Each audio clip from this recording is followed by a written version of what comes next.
मराठमोळ्या social media influencer Prathamesh कदमचं 26 जानेवारी 2026 रोजी निधन झालेलं. त्यांच्या आकस्मिक निधनानं सर्वांनाच धक्का बसलाय. प्रथमेशच्या निधनावर चाहते शोक व्यक्त करत आहेत. प्रथमेश आणि त्यांच्या आईची जोडी सोशल मीडियावर सुपरहिट होती. त्यांचे रील्स तुफान व्हायरल व्हायचे. महिन्याभरापासून प्रथमेशवर रुग्णालयात उपचार सुरू होते. अशातच आता प्रथमेशच्या मृत्यूचं कारण समोर आलं आहे. तन्मय पाटेकरने इंस्टाग्रामवर स्टोरी शेअर करत प्रथमेशच्या निधनाचं कारण सांगितलं आहे.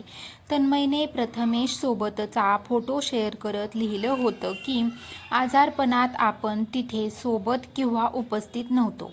अशांनी चुकीच्या अफवा पसरवून त्यांच्या घरातील लोकांना मानसिक त्रास देऊ नका.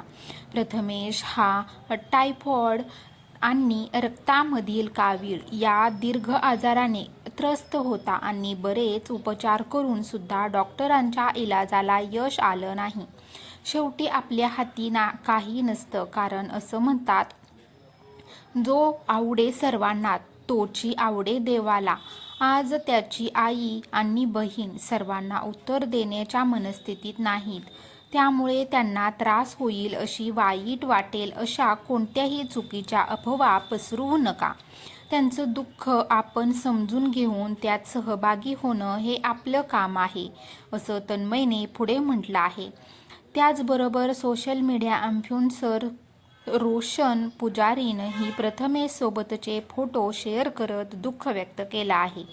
रोशनने लिहिलं की तुझ्याबद्दल लिहिताना कधीच हे हात थांबले नाहीत, पण आज तेच हात थोडंसं लिहायला ही थरथरत आहेत रे.